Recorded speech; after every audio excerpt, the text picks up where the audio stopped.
더 좋은 삶을 살고 싶은가? 그렇다면 주어진 삶을 피하지 말고 정면으로 마주하라. 마흔에 필요한 것은 단 하나의 질문이다. 세상에 후회 없이 사는 사람이 있을까요? 아마 그렇다고 말하는 사람은 적거나 없을 겁니다. 평생 모아둔 돈이나 명예의 크기에 상관없이 대부분의 사람들은 후회로 생을 마감하니까요. 하지만 한 남자는 달랐죠. 인생의 끝에서 이런 말을 했다고 합니다. 나는 멋진 삶을 살았다고 전해주시오. 그의 이름은 루트비 비트겐슈타인, 철학의 신이라고 불리며 전 세계 명사들이 찬양한 철학의 혁신가이자 천재들이 알아본 천재이기도 했습니다. 하지만 순탄할 수 있었던 그의 인생은 너무나도 극적인 순간들로 가득 채워지고 말았죠.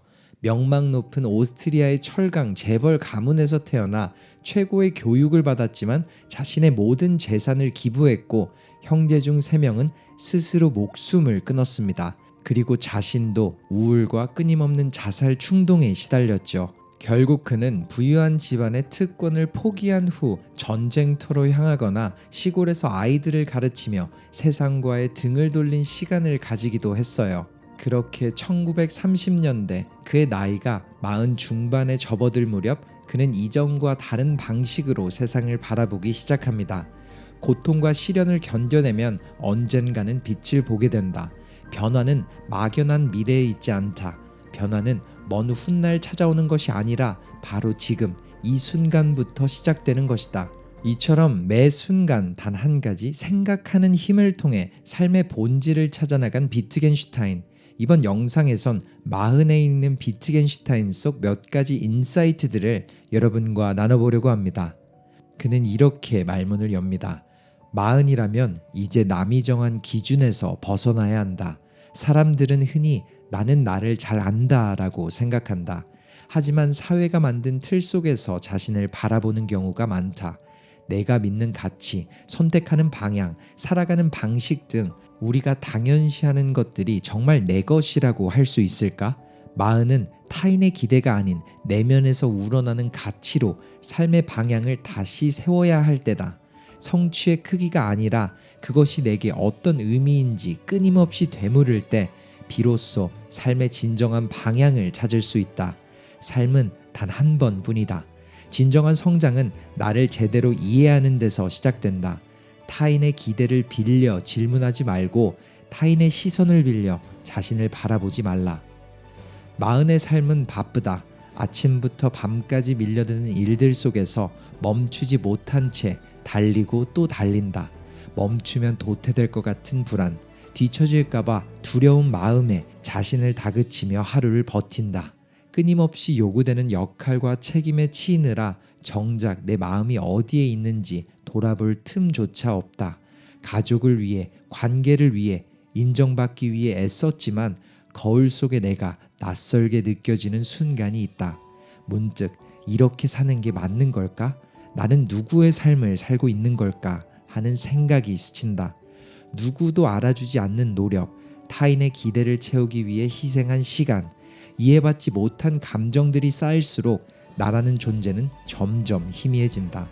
하지만 어떤 일이 닥치더라도 스스로를 잃지 마라. 40부터는 흔들리는 세상 속에서 자신을 잃지 않으려는 삶을 살 때다. 불확실함이 커질수록 더 깊이 자신을 들여다보고 조용히 자신을 다듬어야 한다. 삶의 중심은 바깥이 아니라 언제나 내 안에 있다. 외부 세계에 기대지 마라. 그러면 세상이 어떻게 변하든 두려움 없이 살아갈 수 있을 것이다. 내면의 문제를 조율할 때 세상의 소음은 비로소 음악이 된다. 비트겐슈타인은 후회를 단순한 감정이 아니라 내가 과거를 바꿀 수 있다는 착각을 자아내는 사고의 함정이라 생각했다. 인생의 비극은 만일이라는 말에서 시작된다. 이런 그의 말처럼 인생은 한 방향으로 흘러가지만 후회는 마치 시간을 되감을 수 있는 것처럼 우리의 발목을 잡는다.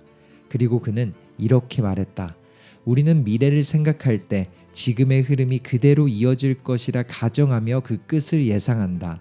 하지만 실제로 미래는 직선이 아니라 곡선을 그리며 흐르고 그 방향은 끊임없이 변한다. 당신은 과거를 반복할 것인가? 미래를 바꿀 것인가?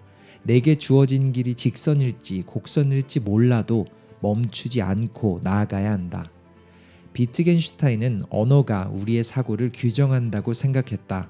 그래서 그는 언어를 다루는 방식을 바꾸는 것이 곧 삶의 태도를 바꾸는 것이라고 강조하며 말했다. 하나의 언어를 떠올린다는 것은 곧 하나의 삶의 방식을 떠올리는 것이다. 만일 내가 그렇게 하지 않았다면 이라는 말을 지금 내가 할 수 있는 것은 무엇인가로 바꿀 수 있어야 한다. 당신이 지금 말하는 것이 당신의 삶을 드러낸다. 언어가 달라지면 사고 방식이 달라지고 사고 방식이 달라지면 행동이 달라진다. 언어가 제한되면 사고의 폭도 좁아질 수밖에 없다. 후회에서 벗어나려면 과거가 아니라 지금에 집중하는 말을 써야 한다. 그리고 후회를 극복하려면 실수에서 얻은 교훈을 바탕으로 전과는 다르게 행동해야 한다. 후회로 시간을 허비할지 아니면 새로운 가능성을 향해 걸어갈지 그 열쇠는 만일이 아닌 지금의 선택에 있다. 마흔의 하루는 소음으로 가득하다. 아침에는 스마트폰 알람과 메시지, 낮에는 업무와 일상의 일, 저녁에는 가족의 요구와 사회의 기대, 하루 종일 쏟아지는 말과 정보 속에서 조용할 틈이 없다. 하지만 우리를 가장 불안하게 만드는 것은 외부의 소음이 아니다. 오지 않은 미래에 대한 두려움으로 흔들리는 마음이다. 미국의 심리학자 어니 젤린스키에 따르면 우리가 하는 걱정들 중 40%는 절대 일어나지 않고 30%는 이미 일어난 일에 대한 것이며 22%는 아주 사소한 문제이고 4%는 우리가 통제할 수 없는 영역이다. 즉 실제로 해결 가능한 문제는 단 4%에 불과한 셈이다. 비트겐슈타인은 불안을 없애야 할 감정이 아니라 평생 함께할 감정으로 바라봤다. 즉 고요는 불안이 없는 상태가 아니다. 불안이 엄연히 존재해도 흔들리지 않고 중심을 잃지 않는 상태다. 불확실한 미래 앞에서도 나를 붙들어주는 고요를 찾을 수 있다면 우리는 한층 단단한 모습으로 나아갈 수 있다. 불안을 억누르려 애쓰지 말고 지금 이 순간에 집중하라. 또한 그는 이렇게 말했다. 존중받을 가치가 있는 것은 두려움 자체가 아니라 그것을 극복한 경험이다. 용기란 두려움이 없는 상태가 아니다. 두려움을 느끼면서도 나아가는 태도다. 불안해도 자신의 길을 선택하고 그 길을 끝까지 걸어가는 힘이야말로 삶을 의미 있게 만든다. 결국 우리가 극복한 두려움만이 진정한 가치를 가진다. 거대한 나무가 높이 뻗어 자라는 데 필요한 것은 타고난 재능도 순간적인 영감도 아니다. 그것은 오직 용기다. 두려움을 극복하지 않는 한 우리는 더 높은 곳으로 자라날 수 없다. 실패를 두려워하지 않고 불확실성을 피하지 않는 것이야말로 그가 강조한 용기의 본질이다. 두려움을 피할수록 우리의 세계는 점점 더 좁아지고 삶의 가능성도 빈약해진다. 두려움 앞에서 우리는 질문해야 한다. 이 두려움을 넘어서면 나는 어떤 사람이 될 것인가? 두려움을 뛰어넘을 때 우리는 성장한다.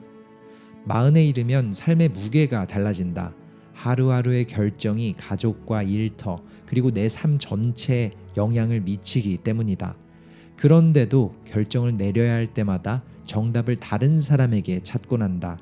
누군가 대신 결정해주면 마음이 편하고 실패했을 때의 부담도 덜 수 있을 것 같기 때문이다. 그러나 결정이 가져올 결과에 책임을 지는 사람은 바로 자기 자신이다. 아무리 친밀한 관계도 내 감정과 경험을 온전히 이해할 수 없듯 내 생각 또한 누구도 대신해 줄 수 없다. 사고를 타인에게 의존하면 삶의 주도권 또한 잃게 된다. 어떤 정보에 노출되고 어떤 의견을 수용할지는 결국 자신의 사고 방식에 달려있다. 깊이 고민하지 않고 남이 내린 결론을 받아들이는 순간 자신의 삶을 능동적으로 개척할 기회를 놓치게 된다. 오늘의 사고 방식이 내일의 삶을 결정한다. 마흔의 삶은 끊임없는 문제의 연속이다. 하나의 문제를 해결하면 또 다른 문제가 나타나고 한때 지나간 줄 알았던 고민은 다시 새로운 얼굴로 돌아온다. 같은 문제가 반복되는 까닭은 우리가 그 표면만 바라보고 그 아래 숨겨진 본질을 마주하지 않기 때문이다. 곰곰이 생각해보면 삶에서 가장 중요한 것들은 대개 눈에 잘 띄지 않는다. 예를 들어 생명을 유지하는 데 핵심적인 뇌와 심장은 직접 볼 수도 쉽게 만질 수도 없다. 삶에서 소중한 것들도 이와 같다. 진정한 지혜, 깊은 성찰, 내면의 평온 같은 것들은 단번에 드러나지 않는다. 그것은 오랜 사유와 탐구를 거쳐야만 서서히 모습을 드러낸다. 문제 해결도 마찬가지다. 표면적인 해결책에 급급하면 문제는 다른 형태로 계속 되풀이될 뿐이다. 하지만 문제의 근원으로 들어가면 더 이상 같은 장애물에 걸려 넘어지지 않을 수 있다. 그는 이렇게 말했다. 우리는 대상을 있는 그대로 보는 것이 아니라 그로 인해 떠오른 자신의 해석을 본다. 그리고 결국 그 해석에 감정적으로 반응할 뿐이다. 우리는 사물을 있는 그대로 보지 않는다. 각자의 경험과 감정을 통해 해석하고 그 해석에 따라 반응한다. 비트겐슈타인은 문제를 해결하려면 해결책을 찾기 전에 우리가 문제를 인식하는 방법부터 점검해야 한다고 봤다. 내 앞의 문제는 더 깊이 사유하라는 신호다. 그러니 문제를 외면하지 말고 그것이 가리키는 방향으로 걸어가라. 더 깊게 나아가기 위해서 당연한 것들을 의심하라. 질문의 방향을 바꿔라. 질문을 구체적으로 좁히고 답을 성급히 찾지 말라. 깊은 질문을 던져라. 변화는 낯섦에서 시작된다. 매일 같은 길을 걷더라도 한 번쯤 고개를 들어 하늘을 바라보듯 생각도 다르게 질문할 때 변화가 시작된다. 세상의 고통 자체는 없앨 수 없지만 그것을 대하는 태도는 바꿀 수 있다. 깨달음은 삶의 고통을 외면하지 않고 무엇이 진정 중요한지 명확히 이해하는 과정이다. 그는 논고에서 이렇게 표현했다. 인생의 문제는 직접 해결하려고 애쓰기보다 그 문제가 더 이상 문제가 되지 않을 때 자연스럽게 사라진다. 즉, 조건을 바꾸지 말고 조건을 대하는 태도를 바꿔라. 삶이 고통스러운 것이 아니라 그저 우리가 고통스럽게 받아들이고 있음을 깨달아야 한다. 깨달음이 오면 삶은 더 이상 무겁지 않다. 모든 것이 변하지 않아도 그것을 보는 눈이 달라졌기 때문이다. 깨달음은 거창하거나 신비로운 지혜가 아니다. 우리가 이미 살고 있는 현실에서 무엇을 보고 어떻게 받아들일 것인가에 달려있다. 불필요한 집착을 놓아버릴 때 우리는 진짜 고민에 집중할 수 있고 사소한 문제로 삶이 흔들리는 일을 줄일 수 있다. 불필요한 것을 내려놓고 본질에 집중하는 순간 우리는 삶의 무게에 짓눌리는 존재에서 삶을 온전히 살아가는 존재로 변화한다. 문화의 가치에서 그는 말했다. 깊은 깨달음을 얻기 위해 먼 길을 떠날 필요는 없다. 답은 언제나 당신이 서 있는 바로 그곳에 있다. 아이러니하게도 진리는 늘 우리 가까이에 있다. 다만 우리가 그것을 보지 못할 뿐이다. 그의 철학은 진리를 찾아 나서는 것이 아니라 이미 존재하는 진리를 깨닫는 과정이었다. 그는 삶의 진리를 찾아 여러 곳을 넘나들었다. 사람의 발길이 닿지 않는 움막, 바닷가의 작은 마을, 오스트리아의 시골, 수도원과 병원에서 다양한 삶의 방식을 경험하며 자신이 바라던 철학적 실천이 무엇인지 끊임없이 고민했다. 그러면서 그는 깨달았다. 철학이란 삶과 동떨어진 추상적 사유가 아니라 우리가 발을 딛고 서 있는 현실 속에서 발견돼야 한다는 것을 말이다. 삶의 의미를 극적인 경험에서 찾는 것이 아니라 지극히 평범한 일상에서 발견하는 것이야말로 가장 근본적인 철학이라는 점을 인식한 것이다. 지금까지 살아온 방식을 그대로 살아간다면 세상은 여전히 변함없을 것이다. 그러나 삶의 방식을 바꾸는 순간 세상도 새로운 얼굴을 드러내며 더 넓어질 것이다. 우리가 지금 서 있는 자리에서 우리가 바라보는 방식만 바꿀 수 있다면 이미 우리 곁에 있던 새로운 진리를 발견할 수 있다. 삶을 바라보는 태도를 바꾸는 순간 새로운 세계가 펼쳐지는 것이다. 지금 여기 당신이 깨닫는 순간 그것은 선명하게 드러난다. 모든 것은 이미 당신 곁에 있다. 지금 이 순간을 온전히 바라보는 것부터 시작하라. 진정한 혁명가는 나를 바꾸는 사람이다. 너 자신을 먼저 변화시켜라. 높은 산에 올라갈 때는 무거운 배낭은 내려놓고 출발해야 한다. 우리는 너무 많은 것을 움켜쥐고 있다. 과거의 후회, 실패의 상처, 타인의 기대, 필요 이상의 소유물, 이 모든 것이 우리를 가로막는다. 하지만 자기 혁신을 원한다면 먼저 자신이 붙잡고 있는 것들을 점검해야 한다. 불필요한 짐을 내려놓지 않는다면 새로운 길로 나아갈 수 없다. 삶에서 중요한 것은 한 번도 흔들리지 않는 완벽함이 아니다. 오히려 넘어지더라도 다시 중심을 잡고 일어나는 태도다. 삶이 때론 우리를 모질게 쓰러뜨린다 해도 다시 생각하고 나아가는 것까지 무너뜨릴 수는 없다. 더 좋은 삶을 살고 싶은가? 그렇다면 주어진 삶을 피하지 말고 정면으로 마주하라. 자신의 결점을 합리화하지 말고 그것을 넘어서기 위해 노력하라. 타인의 시선에 휘둘리지 말고 내면의 목소리에 귀 기울여라. 그리고 무엇보다 삶을 사랑하라. 삶은 어렵다. 어려운 만큼 아름답다. 좋은 삶은 고통을 감수하고도 그 안에서 빛나는 무언가를 발견하는 과정이다. 그렇기에 지금 이 순간부터 삶을 철학하라.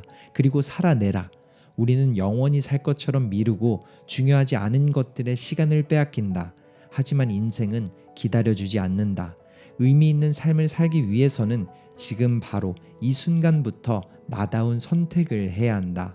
중요한 것은 얼마나 오래 사는가가 아니라 어떤 깨달음 속에서 사는가이다.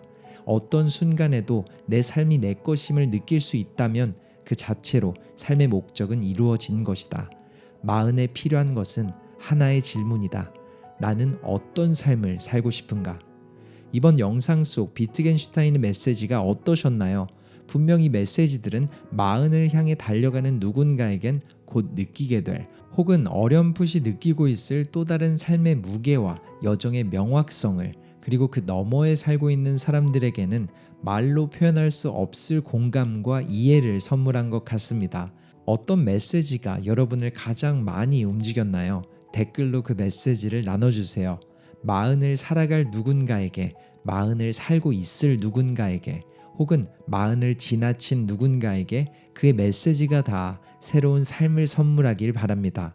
터닝포인트였습니다.